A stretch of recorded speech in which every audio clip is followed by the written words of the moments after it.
Com a palavra, deputado Júnior Mock.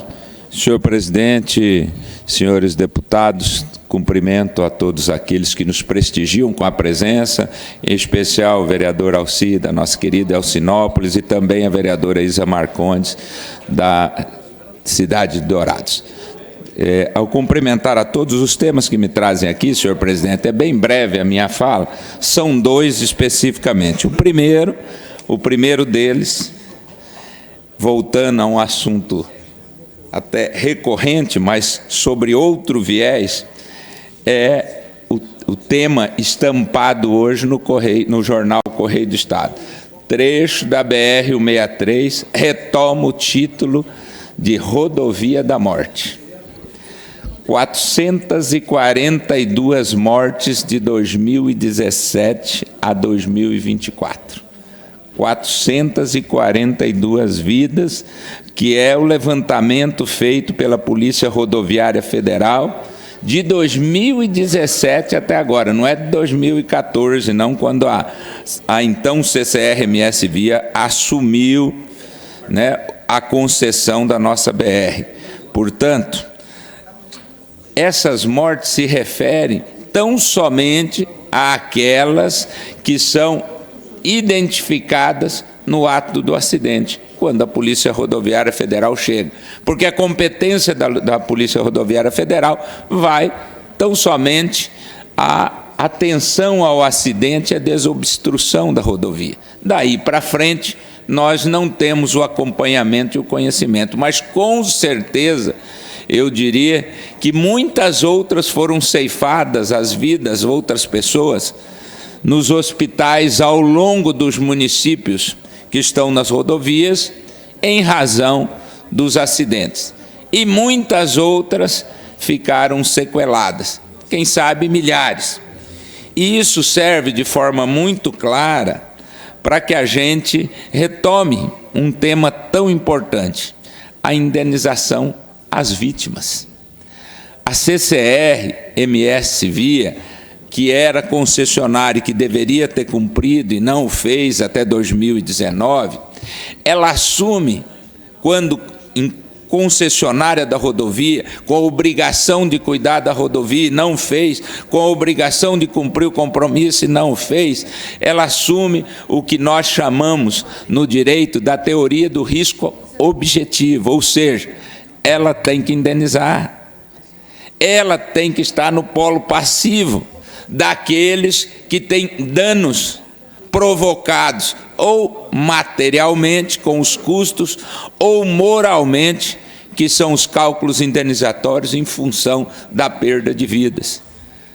Quando um pai, deputado Pedro Kemp, tem seus filhos e a sua família é provida fruto do sustento dele, e esse sustento deixa de ter, em função da morte do pai, ocasionado por um acidente automobilístico, é feito um cálculo.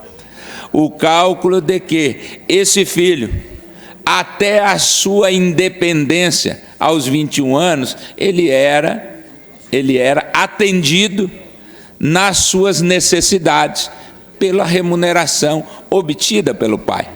E isso obriga aquele que deu causa a indenizar. É indenização por risco.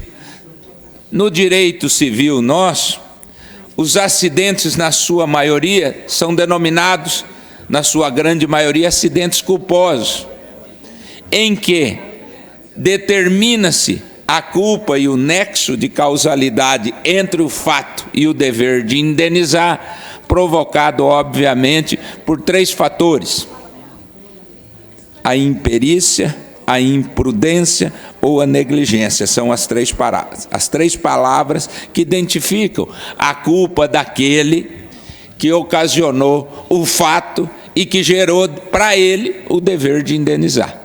E, obviamente, o descumprimento e a negligência da empresa ao descumprir o contrato faz com que ela tenha esse dever de indenizar. Então, portanto, primeiro, a questão em relação ao alto número de acidentes em função do descumprimento. Esse é o maior de todos os males. Nós falamos, obviamente, que afeta todo o desenvolvimento, é verdade, o escoamento da produção é verdade, a não duplicação, mas nenhum desses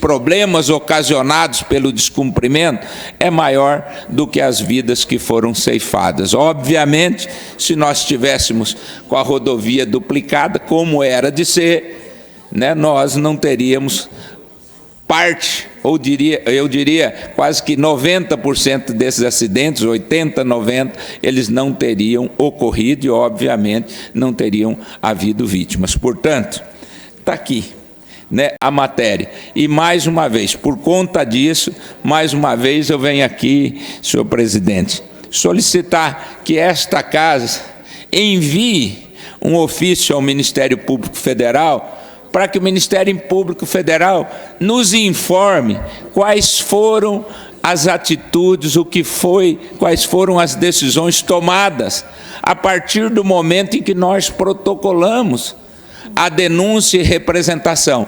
Porque, embora tenha havido um leilão, tenha havido a repactuação no leilão lá na B3 em São Paulo, a solicitação maior nossa, deputada Mara, no relatório e na denúncia que apresentamos, era a realização de uma perícia técnica e contábil.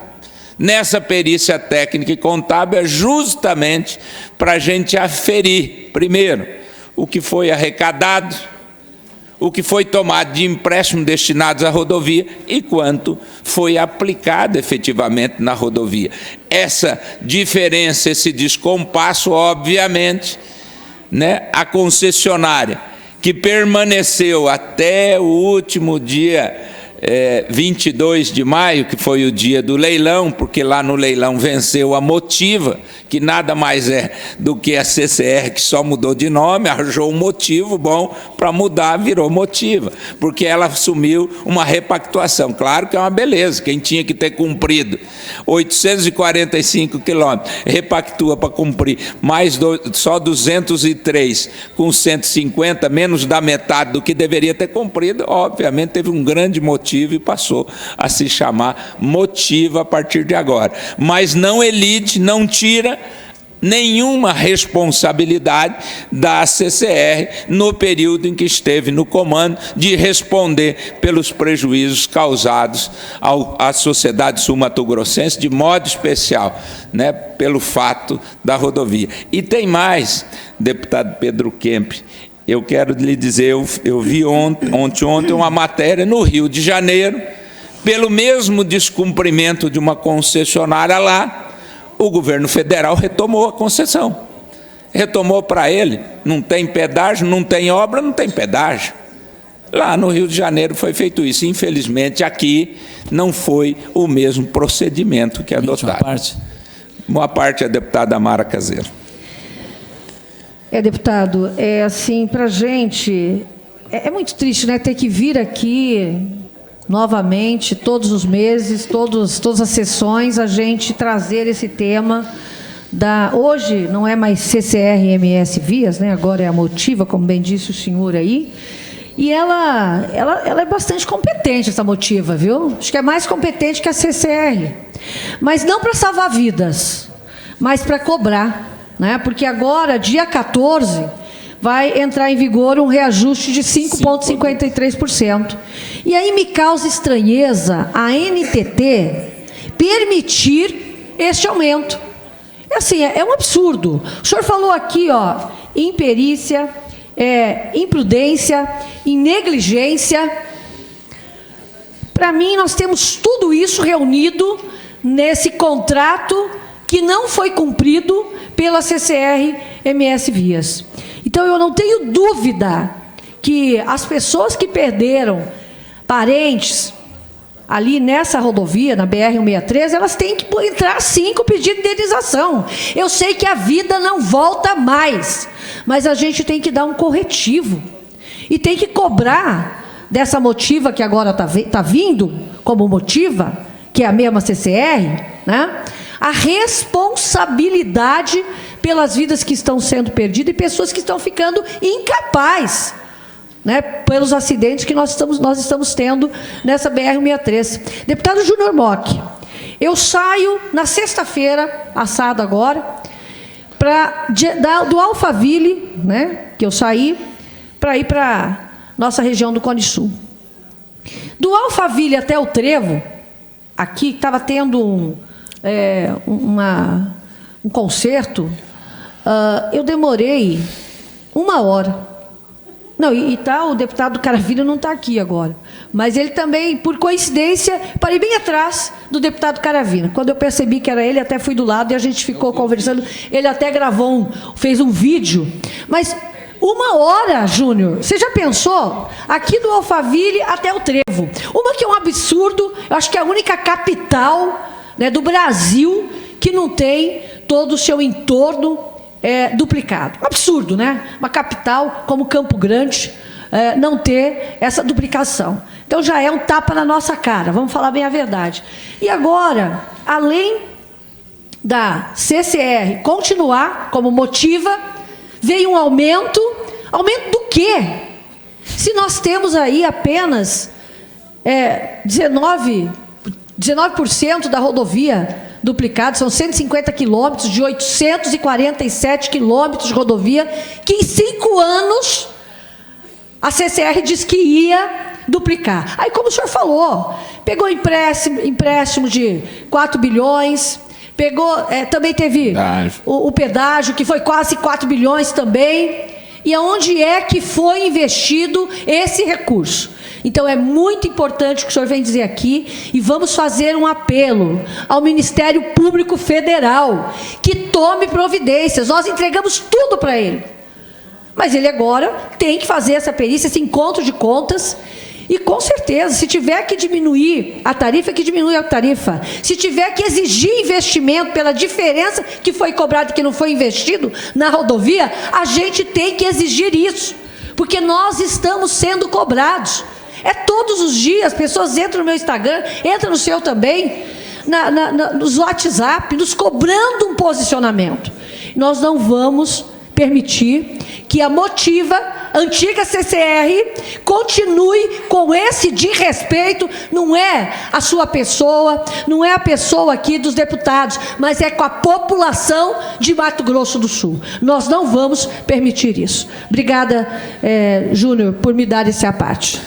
Incorporo, deputada Mara, o seu aparte ao meu pronunciamento. Com o maior prazer, concedo a parte ao deputado professor Rinaldo. Deputado Júnior Mock, primeiro agradecer a concessão do aparte e dizer a Vossa Excelência que 11 anos se passaram. Vossa Excelência era o presidente desta casa, à época em que aqui tivemos algumas reuniões, dentre elas o representante da CCR que fizemos aqui na sala da presidência.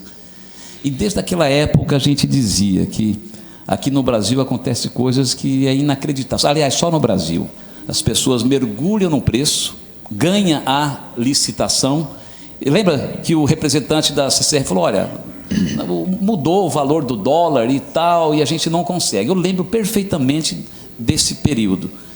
E Vossa Excelência, juntamente com os demais colegas que participaram de forma ativa, e eu parabenizo pelo trabalho milimetricamente feito por Vossa Excelência, que permitiu aí um calhamaço de provas de tudo aquilo que foi investido e de tudo aquilo que deixou de colocar realmente no investimento, entregue ao Ministério Público aqui na sala VIP.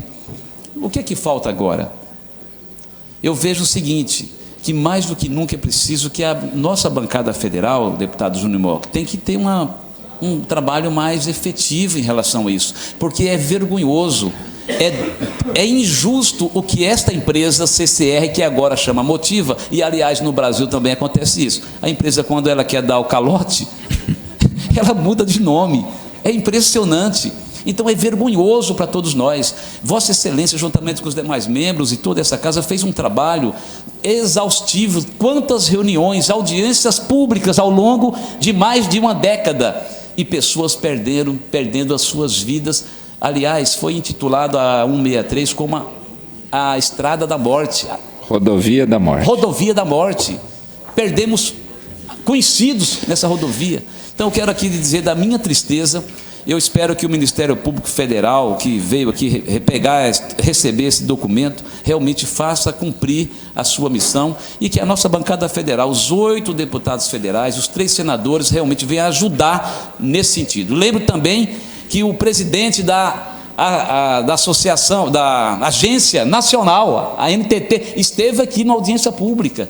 Isso, 11 anos se passaram e a gente vê as pessoas sofrendo e pagando por algo que não recebe, que é o pedágio, e não tem a duplicação, a duplicação da 163 na sua integralidade.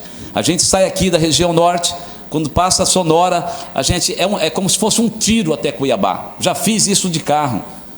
E, lamentavelmente, esse trecho aqui da região sul deixa e muito a desejar. Nesse sentido, quero agradecer mais uma vez a concessão do aparte e parabenizá-lo pelo trabalho que Vossa Excelência fez com excelência. Muito obrigado. Agradeço, deputado professor Rinaldo, também incorporo ao pronunciamento o seu aparte. E, para concluir esse tema e ser bem objetivo, deputada Mara, realmente entendo, primeiro, que a Casa deve enviar um expediente solicitando ao Ministério Público Federal que nos informe de quais foram os procedimentos adotados a partir do momento em que nós apresentamos lá a denúncia e representação, mas principalmente a questão hoje relacionada à perícia. Não estou mais discutindo o leilão. O leilão aconteceu, só tinha um lançador e deu a motiva, claro, só tinha um envelope, só uma proposta, não houve um leilão, houve uma repactuação, né? Então não vou aqui discutir se foi ou não jogo de carta marcada e tal, não vou ficar discutindo, porque nós, em tese, eu vejo alguém falar para mim, algumas pessoas, né? Olha, não deu em nada. Não deu, o leilão teve lá, é para vocês saberem, pelo menos todo mundo ficou sabendo o que aconteceu. Nós fomos lá, participamos, vimos o leilão, né? Não vou dizer aqui o que eu disse lá, porque é uma coisa mais a petit comité, para o pessoal da própria CCR-MS Via, né? A hoje motiva, mas enfim. Entendo que nós temos hoje que cobrar o Ministério Público Federal sobre as providências, entendo também que não há como não determinar minimamente uma realização de perícia contábil, técnica e contábil, para que a gente possa aferir exatamente se aplicou tudo, se está certo, vem aqui, prova, faz a perícia, determina a um órgão neutro para que ele faça uma perícia técnica. Quanto foi levantado de empréstimo de bancos públicos, cujo objeto do empréstimo era investimento na execução do contrato de concessão da BR-163. Esse é o primeiro. Segundo, quanto foi arrecadado de pedágio nesse período até agora? Quanto foi investido na rodovia? O pedágio tem essa finalidade.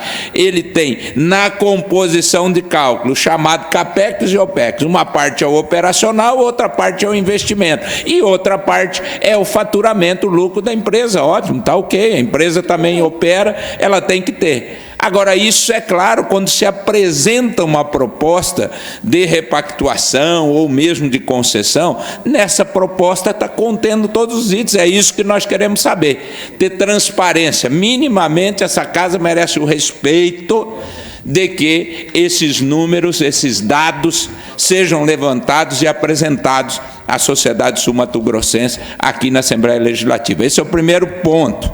Segundo, deputada Maracho, penso eu que agora nós devemos, com base nessa questão dos acidentes, assim como aconteceu.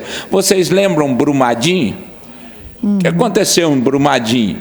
Criou-se uma associação das vítimas daquele acidente que ocorreu e juntos elas exigiram, a empresa indenizou as vítimas. Assim são as vidas da BR-163, e se abusar em termos de morte aqui não é tão menor do que aquilo. Entendo que deva a concessionária indenizar as mortes, as sequelas, a tudo aquilo que ela causou aos cidadãos por não ter cumprido um contrato de concessão. E os acidentes, a partir de 2019, quando já deveria estar duplicado, continuaram a acontecer. Então, são dois fatos. Eu vou passar primeiro ao deputado Paulo Duarte, que me solicitou, e depois volto para a senhora. Deputado Júnior Mock, observando aí atentamente, seu pronunciamento importante. Primeiro, né, que essa luta é fundamental que ela prossiga, e você falou, não deu em nada. Primeiro que foi um leilão, né? Infelizmente só apareceu a tal da Motiva. Agora, fazendo uma análise da sua manifestação, a gente percebe claramente, né, o quanto que no Brasil, infelizmente, as agências reguladoras são uma peça de ficção, né? Porque Vossa Excelência acabou de falar aí no não cumprimento do contrato. Ora, quem que deveria fiscalizar, punir, multar, enfim, seria a NTT. Então, assim, todas as agências reguladoras do Brasil, elas, né, eu sempre digo que são uma peça de ficção, porque esse caso da 163 é um exemplo claro disso. O cara ganha concessão, tem lá o poder concedente e a concessionária com as suas respectivas obrigações. E a concessionária, ela descumpre obrigações, nada acontece, um detalhe, né? Ao final do contrato, o lucro está sempre garantido, né? Então, acho que o caminho é exatamente esse, associação de vítimas, porque, infelizmente, né, não dá para confiar que as agências reguladoras farão o seu papel. Portanto, acho que esse tema que Vossa Excelência lidera aqui na Assembleia, ele tem que ter a participação da Assembleia, de famílias, porque, realmente, né, a NTT, acho que inclusive esse nome que a nova concessionária, que nova não, né, mudou de nome, é impressionante, os caras são muito criativos, né? Lembra do quê, né? Tim Maia, né? Motiva, me dê motivo para ir embora.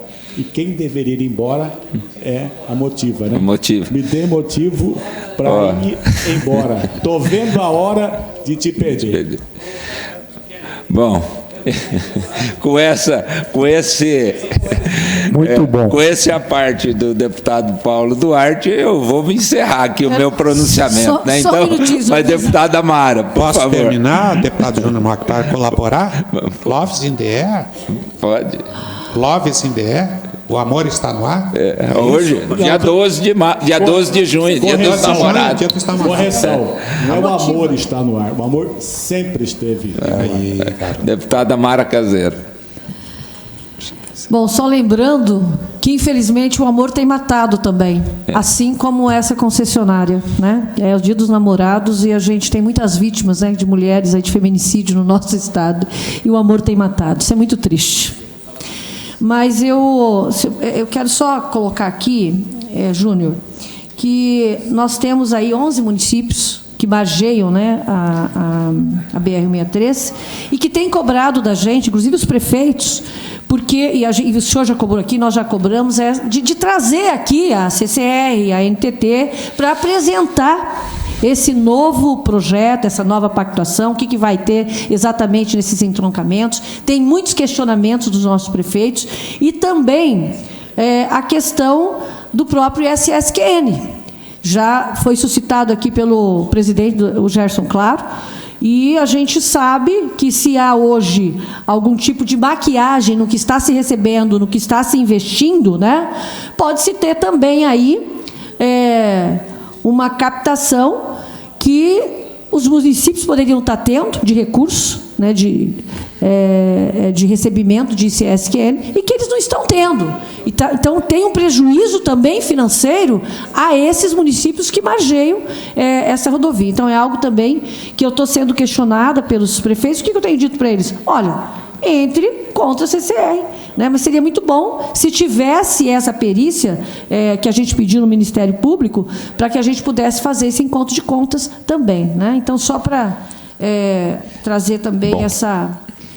destacando a importância de se ter esse olhar também com os municípios que margeiam a BR-163. Mais uma vez, eu agradeço a parte, deputada Mara. Só lembrando que o presidente, nosso presidente, é em contato, né, com A Motiva, ela se predispôs no próximo dia 26 a estar aqui na Assembleia Legislativa. Então, espero que ela venha e que nós possamos, minimamente, porque a Motiva é daqui para frente, então, entender esse contrato de repactuação e, obviamente, acho que deveriam os prefeitos estarem juntos, porque eles que sofrem as consequências no dia a dia e justamente com essa redução, objeto, né, dos 638 milhões propalados que foi deixado de colocar no balanço e, por conta disso, não se recolheu o devido ISSQN aos municípios do nosso Estado.